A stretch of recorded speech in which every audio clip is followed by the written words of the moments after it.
What would you do if you found your wife's secret blog, not just detailing an affair, but meticulously outlining a plan to end your life?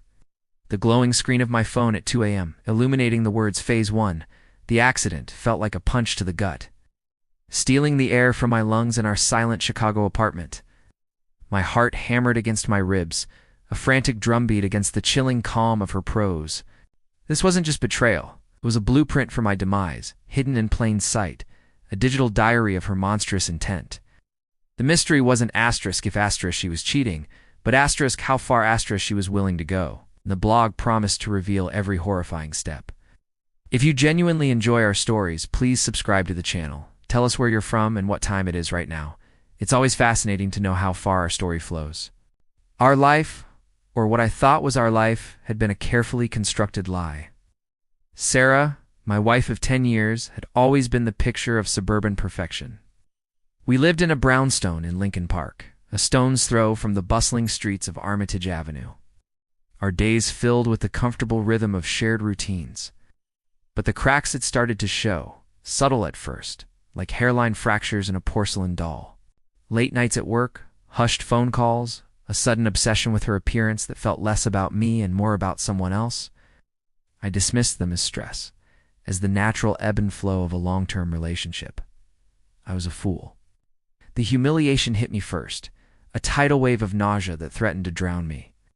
Not just the affair, but the sheer audacity of her planning my murder. My mind reeled, replaying every argument, every tender moment, every shared laugh, now tainted with the bitter taste of deceit. I remembered the time she accidentally left her phone unlocked on the kitchen counter. A text notification from a contact saved as work project flashing across the screen. "Can't wait for our Miami getaway, my love." I'd brushed it off, convinced myself it was a colleague. The memory now burned with a searing clarity. Her behavior grew increasingly erratic. She became cold, distant, her eyes holding a calculating glint I'd never seen before. Our conversations were clipped, devoid of warmth. She'd spend hours on her laptop, her back to me, a strange, almost manic energy radiating from her. I started noticing things. A new, expensive watch, she claimed, was a gift from her boss. Receipts for luxury hotels in downtown Chicago. Not for business trips, but for weekends she'd spent visiting her sister. One evening, I found a burner phone hidden in her gym bag. Its call log filled with a single, frequently dialed number. The pieces, once scattered and meaningless, began to click into place, forming a grotesque mosaic of her betrayal. The blog, however, was the true masterpiece of her depravity. It was a chilling chronicle, a step-by-step guide to my undoing. She wrote about him, Mark, a smug, self-important real estate developer she'd met at a charity gala. She described their clandestine meetings in a high-rise apartment overlooking Lake Michigan, their stolen weekends in Dallas, their plans for a future built on my ashes. And then, the murder plot. It wasn't a fleeting thought, it was a meticulously researched project. She detailed methods, alibis, even how she planned to feign grief. The sheer coldness of it, the lack of remorse, was a psychological assault.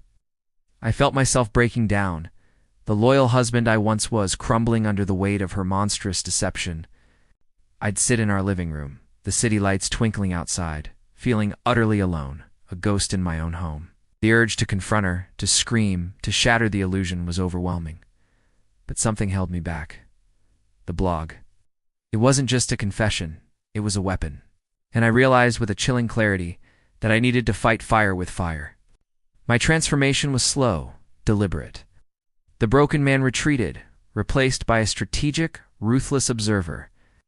I started gathering proof, not just of the affair, but of her murderous intent. I installed hidden cameras in the house, recording her hushed phone calls, her furtive glances at the blog on her laptop. I hired a private investigator, a grizzled ex-cop named Frank, who tracked her every move. Documenting her rendezvous with Mark in a discreet hotel parking lot off Michigan Avenue, their intimate dinners at a secluded restaurant in River North. I copied every entry from her blog, saving it to an encrypted drive, a digital sword of Damocles hanging over her head. The legal traps were next. I consulted with a divorce attorney, a sharp, no-nonsense woman named Ms. Davies, who specialized in high-stakes cases. We meticulously built a case not just for divorce but for criminal intent, the blog, the recordings, the private investigators' reports, it was an ironclad narrative of her depravity. The social traps were more subtle. I started dropping hints to mutual friends. Carefully chosen words that painted a picture of Sarah's increasing distance, her strange behavior. I wanted the ground to be fertile for the seeds of doubt I was about to sow. The public exposure happened on a Tuesday, the day her Phase 2, the inheritance entry, was scheduled to go live. I had arranged for a mutual friend, a prominent socialite, to accidentally discover the blog. The fallout was immediate and catastrophic. The blog, once a private sanctuary for her dark fantasies, became a viral sensation, a horrifying exposé of a wife plotting her husband's murder. The news channels picked it up, local and national. Her face, once a symbol of elegance, was now plastered across every screen, synonymous with betrayal and attempted murder. The courtroom in downtown Chicago was packed. Sarah, pale and trembling, sat beside her lawyer, her arrogant facade shattered. Mark, the smug affair partner, looked utterly terrified, his career and reputation in tatters. The evidence I presented was overwhelming. The blog entries, read aloud in the hushed courtroom, painted a picture of a cold-blooded killer.